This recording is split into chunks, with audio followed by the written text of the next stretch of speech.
بسم اللہ الرحمن الرحیم۔ السلام علیکم۔ مدینہ میں اسلام کیسے پھیلا؟ تو یہ بات آپ سب کو معلوم ہو گئی کہ مدینہ کے اندر جو دو قبیلے تھے، اوس اور خزرج، ان دونوں قبیلے والوں نے اسلام قبول کیا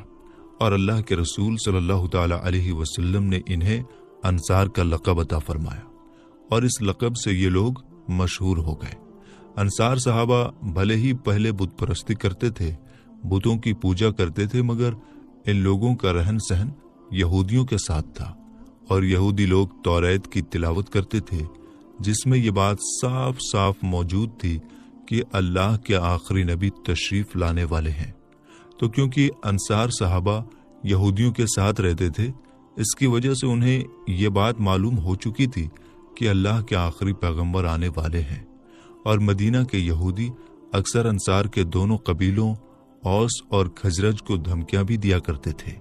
کہ اللہ کے آخری پیغمبر جب آئیں گے تو اس وقت ہم ان کی فوج میں شامل ہو جائیں گے اور تم بت پرستوں کو دنیا سے ہمیشہ کے لیے مٹا ڈالیں گے۔ اس لیے آخری نبی صلی اللہ تعالی علیہ وسلم کی آمد کا انتظار یہود اور انصار دونوں کو تھا۔ یہودی لوگ اس لیے انتظار کر رہے تھے کہ ان کی فوج میں شامل ہو کر ہم اوس اور خزرج قبیلے کے لوگوں کو ہمیشہ ہمیشہ کے لیے ختم کر دیں گے، اور انصار صحابہ جن کا تعلق اوس اور خزرج سے ہے، یہ لوگ اس لیے انتظار کر رہے تھے کہ ان یہودیوں سے پہلے ہم ان کی دعوت کو قبول کر لیں گے اور ہم خود ہی ان یہودیوں کو یہاں سے نکال ڈالیں گے۔ اور اللہ کے فضل سے ہوا بھی ایسا ہی کہ ان لوگوں نے پہلے اسلام کو قبول کیا۔ اعلان نبوت کے 11ویں سال حضور صلی اللہ تعالی علیہ وسلم اپنی عادت کے مطابق حج میں آنے والے قبیلوں کو اسلام کی دعوت دینے کے لیے منی کے میدان میں تشریف لے گئے اور قرآن مجید کی آیتیں سنا کر لوگوں کے سامنے اسلام پیش فرمانے لگے کہ اے لوگو، اسلام قبول کر لو۔ حضور صلی اللہ تعالی علیہ وسلم منی میں اس گھاٹی کے پاس جسے عربی میں عقبہ کہا جاتا ہے اور آج جہاں مسجد العقبہ موجود ہے، تشریف لے گئے۔ اتفاق سے قبیلہ خزرج کے 6 آدمی آپ کے پاس آ گئے۔ آپ صلی اللہ تعالی علیہ وسلم نے ان لوگوں سے نام اور خاندان کے بارے میں پوچھا، پھر قرآن کی کچھ آیتیں سنا کر ان لوگوں کو اسلام قبول کرنے کی دعوت دی، جس سے یہ لوگ بہت ہی متاثر ہو گئے، بہت ہی پربھاوت ہو گئے، اور ایک دوسرے کا منہ دیکھ کر واپسی میں یہ کہنے لگے کہ یہودی جس نبی کی خوشخبری دیتے رہے ہیں، یقیناً وہ نبی یہی ہے، کہیں ایسا نہ ہو کہ یہودی ہم سے پہلے اسلام کی دعوت قبول کر لے۔ یہ کہہ کر سب ایک ساتھ مسلمان ہو گئے اور مدینہ جا کر اپنے خاندان والوں اور رشتہ داروں کو بھی اسلام کی دعوت دی۔ ان 6 خوش نصیبوں کے نام جاننا ضروری ہے۔ ان کے نام یہ ہیں: نمبر 1 حضرت عقبہ بن عامر بن نابی، نمبر 2 حضرت ابو امامہ اسود بن زرارہ، نمبر 3 حضرت عوف بن حارث، نمبر 4 حضرت رافع بن مالک، نمبر 5 حضرت قطبہ بن عامر بن حدیدہ، نمبر 6 حضرت جابر بن عبداللہ بن ریاب رضی اللہ تعالی عنہم اجمعین۔ اب ہم اس منظر کے بارے میں جانیں گے جو اسلام کے اتہاس میں بیعت عقبہ اولیٰ کے نام سے مشہور ہے۔ عقبہ کے معنی گھاٹی ہوتا ہے، اور اولیٰ کے معنی ہوتا ہے پہلا، اور بیعت کے معنی ہوتا ہے کہ اللہ کو گواہ بنا کر اور رسول اللہ صلی اللہ تعالی علیہ وسلم کو حاضر و ناظر سمجھ کر یہ وعدہ کرنا کہ آج کے بعد ہم آپ کے حکم کے خلاف کچھ بھی نہیں کریں گے، ہم وہی کریں گے جس کا حکم آپ دیں گے۔ تو بیعت عقبہ اولیٰ یعنی پہلی گھاٹی کی بیعت۔ تو آپ سب کو یہ بات معلوم ہو چکی ہے کہ اعلان نبوت کے 11ویں سال جب اللہ کے رسول صلی اللہ تعالی علیہ وسلم نے قبیلہ خزرج کے 6 لوگوں کے سامنے اسلام کی دعوت پیش فرمایا تو ان لوگوں نے اسلام قبول کیا اور اپنے خاندان والوں اور رشتہ داروں میں بھی اسلام کی دعوت پیش فرمایا۔ تو دوسرے سال یعنی اعلان نبوت کے 12ویں سال حج کے موقع پر مدینہ کے 12 آدمی منی کے اسی گھاٹی میں چھپ کر اسلام میں داخل ہو گئے اور حضور کے مبارک ہاتھوں پر بیعت کیا۔ اسلام کے اتہاس میں اس بیعت کا نام بیعت عقبہ اولیٰ ہے۔ ساتھ ہی ان لوگوں نے حضور صلی اللہ تعالی علیہ وسلم سے یہ اپیل کیا کہ اسلام کے احکام کو بتانے کے لیے کسی شخص کو ان کے ساتھ بھیج دیا جائے۔ حضور صلی اللہ تعالی علیہ وسلم نے حضرت مصعب بن عمیر رضی اللہ تعالی عنہ کو ان لوگوں کے ساتھ مدینہ منورہ بھیج دیا۔ وہ مدینہ میں حضرت اسعد بن زرارہ رضی اللہ تعالی عنہ کے گھر پر ٹھہرے اور انصار صحابہ کے ایک ایک گھر میں جا کر اسلام کی تبلیغ کرنے لگے، اسلام قبول کرنے کی دعوت دینے لگے، اور روزانہ ایک دو نئے آدمی اسلام میں داخل ہونے لگے، یہاں تک کہ دھیرے دھیرے اسلام مدینہ سے قبا تک گھر گھر پھیل گیا۔ قبیلہ اوس کے سردار حضرت سعد بن معاذ رضی اللہ عنہ بہت ہی بہادر شخص تھے اور ان کی باتوں کو لوگ مانتے بھی تھے۔ حضرت مصعب بن عمیر رضی اللہ عنہ نے جب ان کے سامنے اسلام کی دعوت پیش فرمائی تو انہوں نے پہلے اسلام سے نفرت ظاہر کیا، مگر جب حضرت مصعب بن عمیر رضی اللہ تعالی عنہ نے ان کو قرآن مجید پڑھ کر سنایا تو فوراً ان کا دل پگھل گیا اور وہ اس طرح متاثر ہوئے، اس طرح پربھاوت ہوئے کہ فوراً اسلام قبول کر لیا۔ ان کے مسلمان ہوتے ہی ان کے خاندان نے بھی اسلام قبول کر لیا۔ اسی سال رجب کے مہینے کی 27ویں رات کو حضور پاک صلی اللہ تعالی علیہ وسلم کو بیداری کی حالت میں جسمانی معراج ہوئی، یعنی پورے جسم کے ساتھ معراج ہوئی، اور اسی معراج کے سفر میں 5 وقت کی نمازیں فرض ہوئیں۔ اب یہاں سے ہم بیعت عقبہ ثانیہ کے بارے میں جان لیتے ہیں، یعنی اس گھاٹی کی دوسری بیعت کے بارے میں جان لیتے ہیں، جہاں پر مدینہ کے انصار صحابہ نے اسلام قبول کیا اور حضور کے ہاتھوں پر بیعت کیا۔ اعلان نبوت کے 13ویں سال حج کے موقع پر مدینہ کے تقریباً 72 آدمیوں نے منی کی اسی گھاٹی میں اپنے بت پرست ساتھیوں سے چھپ کر حضور پاک صلی اللہ تعالی علیہ وسلم کے مبارک ہاتھ پر بیعت کیا اور یہ وعدہ کیا کہ ہم لوگ آپ صلی اللہ تعالی علیہ وسلم اور اسلام کی حفاظت کے لیے اپنی جان تک قربان کر دیں گے، اور اتہاس گواہ ہے کہ ان لوگوں نے قربان بھی کر دی۔ اس موقع پر حضور صلی اللہ تعالی علیہ وسلم کے چچا حضرت عباس رضی اللہ عنہ بھی موجود تھے، جو ابھی تک مسلمان نہیں ہوئے تھے۔ انہوں نے مدینہ والوں سے کہا کہ دیکھو، محمد صلی اللہ تعالی علیہ وسلم اپنے خاندان بنو ہاشم میں بہت ہی عزت والے ہیں، ہم لوگوں نے دشمنوں کے مقابلے میں کھڑا ہو کر ہمیشہ ان کی حفاظت کی ہے، اب تم لوگ ان کو اپنے وطن میں لے جانے کے خواہش مند ہو تو سن لو، اگر مرتے دم تک تم لوگ ان کا ساتھ دے سکو تو بہتر ہے، ورنہ ابھی ہی تم انکار کر جاؤ۔ یہ سن کر حضرت برا بن عازب رضی اللہ تعالی عنہ غصے میں آ کر کہنے لگے کہ ہم لوگ تلواروں کی گود میں پلے ہیں۔ حضرت برا بن عازب رضی اللہ تعالی عنہ اتنا ہی کہہ پائے تھے کہ حضرت ابو الحسن رضی اللہ تعالی عنہ نے بات کاٹتے ہوئے یہ کہا کہ یا رسول اللہ صلی اللہ تعالی علیہ وسلم، ہم لوگوں کے یہودیوں سے پرانے میل جول ہیں، اب ظاہر ہے کہ ہمارے مسلمان ہو جانے کے بعد یہ میل جول ختم ہو جائیں گے، ٹوٹ جائیں گے۔ کہیں ایسا نہ ہو کہ جب اللہ تعالیٰ آپ کو غلبہ عطا فرمائے گا، آپ کو مکمل طور پر کامیابی عطا فرمائے گا، تو آپ ہم لوگوں کو چھوڑ کر اپنے وطن مکہ چلے جائیں۔ یہ سن کر حضور صلی اللہ تعالی علیہ وسلم نے مسکراتے ہوئے جواب دیا کہ تم لوگ اطمینان رکھو، تمہارا خون میرا خون ہے، اور یقین کرو میرا جینا مرنا تمہارے ساتھ ہوگا، میں تمہارا ہوں اور تم میرے ہو، تمہارا دشمن میرا دشمن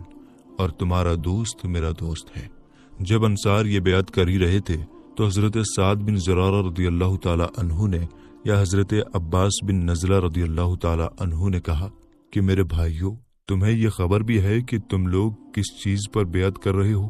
خوب سمجھ لو کہ یہ عرب و عجم کے ساتھ اعلان جنگ ہے۔ عجم عرب کے علاوہ جتنے بھی علاقے اور خطے ہیں، انصار نے طیش میں آ کر بہت ہی جوش بھرے لہجے میں کہا کہ ہاں ہم لوگ اسی پر بیعت کر رہے ہیں۔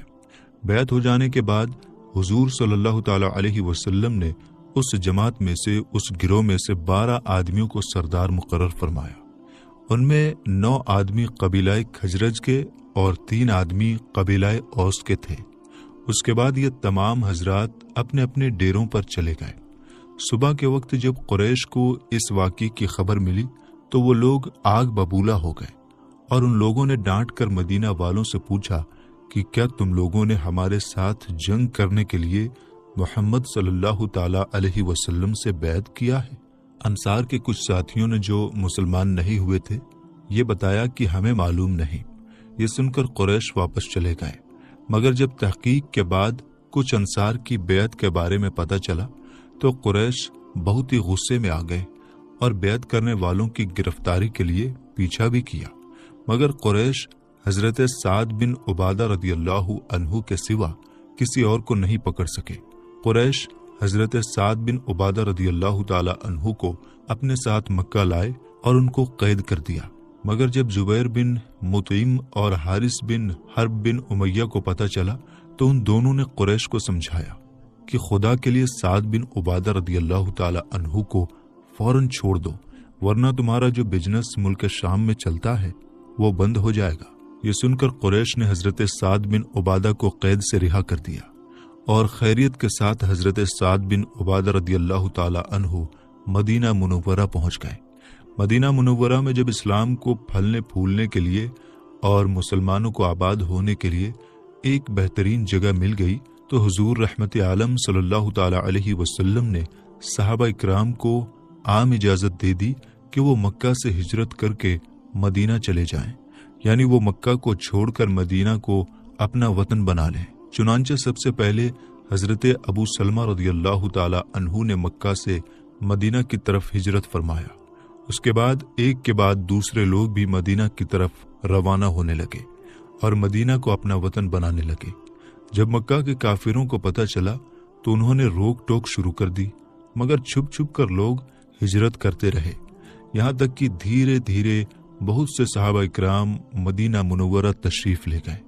صرف وہی حضرات مکہ میں رہ گئے جو یا تو کافروں کی قید میں تھے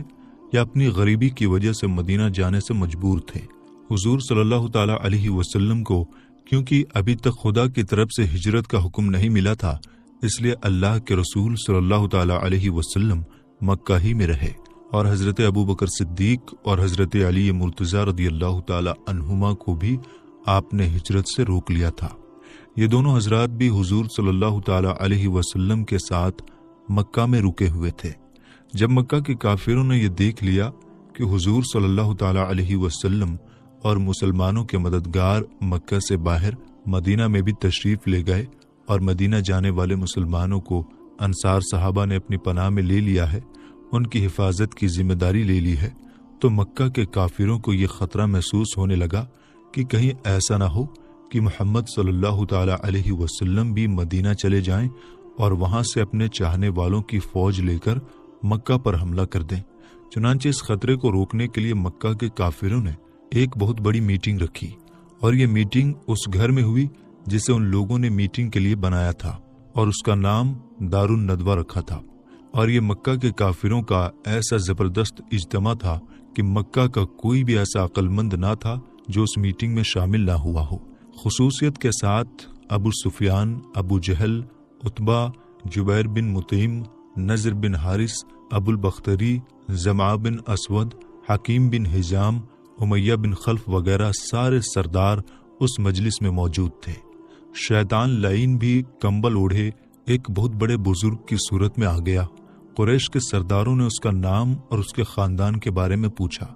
تو وہ بولا کہ میں شیخ نجد ہوں، یعنی نجد کا ایک عزت دار بزرگ ہوں، اور اس لیے اس میٹنگ میں آ گیا ہوں کہ میں تمہارے معاملے میں اپنی رائے بھی پیش کروں۔ یہ سن کر قریش کے سرداروں نے ابلیس کو بھی اپنی میٹنگ میں شامل کر لیا اور میٹنگ کی کارروائی شروع ہو گئی۔ جب حضور صلی اللہ تعالی علیہ وسلم کا معاملہ پیش ہوا تو ابو البختری نے یہ رائے دی کہ ان کو کسی کوٹری میں بند کر کے ان کے ہاتھ پاؤں باندھ دو اور ایک سوراخ سے کھانا پانی ان کو دے دیا کرو۔ شیطان نے کہا کہ یہ رائے اچھی نہیں ہے، خدا کی قسم اگر تم لوگوں نے ان کو کسی گھر میں قید کر دیا تو یقیناً ان کے چاہنے والے اصحاب کو اس بارے میں پتہ چل جائے گا اور وہ اپنی جان پر کھیل کر ان کو قید سے چھڑا لیں گے۔ ابو الاسود ربیعہ بن عمرو عامری نے یہ مشورہ دیا کہ ان کو مکہ سے نکال دو تاکہ یہ کسی دوسرے شہر میں جا کر رہیں، اس طرح ہم کو ان کے قرآن پڑھنے اور اسلام کی تبلیغ سے نجات مل جائے گی۔ یہ سن کر اس شیطان نے جو شیخ نجد کی صورت میں آیا تھا بگڑ کر کہا کہ تمہاری اس رائے پر لعنت ہو، کیا تم لوگوں کو معلوم نہیں کہ محمد صلی اللہ تعالی علیہ وسلم کے کلام میں کتنی مٹھاس اور کتنا اثر ہے؟ خدا کی قسم اگر تم لوگ ان کو شہر سے نکال دو گے تو یہ پورے ملک عرب میں لوگوں کو قرآن سنا سنا کر عرب کے تمام قبیلوں کو اپنا چاہنے والا بنا لیں گے، اور پھر اپنے ساتھ ایک بڑے لشکر کو لے کر تم پر ایسا حملہ کریں گے کہ تم ان کے مقابلے سے لاچار اور مجبور ہو جاؤ گے۔ پھر اس کے سوا کہ تم ان کے غلام بن کر رہو، تمہارے پاس کوئی اور چارہ نہیں ہوگا، اس لیے ان کو شہر سے نکالنے کا مشورہ مت دو۔ ابو جہل بولا، اے میرے چاہنے والو، میرے دماغ میں ایک رائے ہے جو اب تک کسی کو نہیں سوجھی۔ یہ سن کر سب کے کان سننے کے لیے کھڑے ہو گئے اور سب نے بڑے شوق سے پوچھا کہ کہیے وہ کیا ہے؟ تو ابو جہل نے کہا، میری رائے یہ ہے کہ ہر قبیلے کا ایک ایک مشہور بہادر تلوار لے کر اٹھ کھڑا ہو اور سب مل کر ایک ہی بار حملہ کر کے محمد صلی اللہ تعالی علیہ وسلم کو قتل کر ڈالیں۔ معاذ اللہ۔ ابو جہل نے مشورہ دینے کے بعد کہا کہ میری اس چال سے فائدہ یہ ہوگا کہ محمد صلی اللہ تعالی علیہ وسلم کے قتل کا جرم تمام قبیلے والوں پر لگے گا، اور ظاہر سی بات ہے کہ محمد صلی اللہ تعالی علیہ وسلم کے خاندان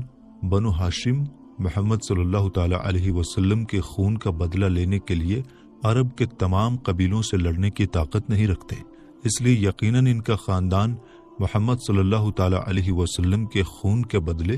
پیسے لینے پر راضی ہو جائیں گے، اور ہم سب مل کر آسانی کے ساتھ یہ پیسے دے دیں گے۔ ابو جہل کی یہ خونی رائے سن کر شیخ نجدی یعنی ابلیس خوشی کے مارے اچھل پڑا اور کہا کہ یہ چال بہت صحیح ہے، اس کے سوا اور کوئی اور چال اور رائے قبول نہیں ہو سکتی۔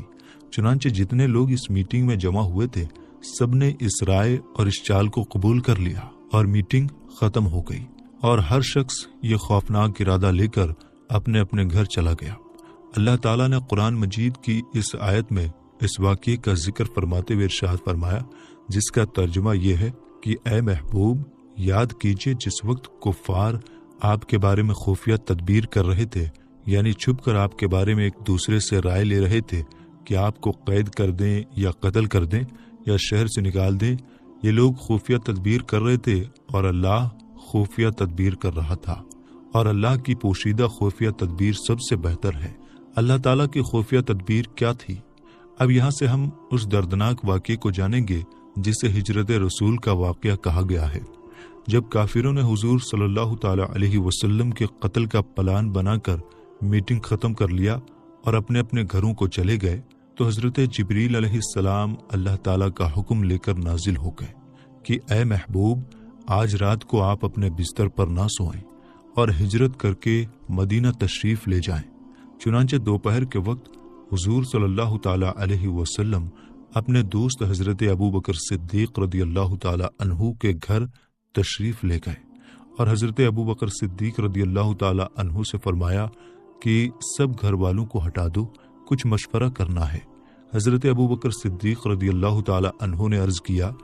یا رسول اللہ صلی اللہ تعالی علیہ وسلم، آپ پر میرے ماں باپ قربان، یہاں آپ کی بیوی حضرت عائشہ رضی اللہ تعالی عنہا کے علاوہ اور کوئی نہیں ہے۔ اس وقت حضرت عائشہ رضی اللہ تعالی عنہا سے حضور صلی اللہ تعالی علیہ وسلم کی شادی ہو چکی تھی۔ حضور نے فرمایا کہ اے ابو بکر، اللہ تعالیٰ نے مجھے ہجرت کی اجازت دے دی ہے۔ حضرت ابو بکر صدیق رضی اللہ تعالی عنہ نے عرض کیا کہ میرے ماں باپ آپ پر قربان، مجھے بھی اپنے ساتھ چلنے کی اجازت عطا فرمائے۔ حضور صلی اللہ تعالی علیہ وسلم نے ان کی اپیل کو منظور فرما لیا۔ حضرت ابو بکر صدیق رضی اللہ تعالی عنہ نے 4 مہینے سے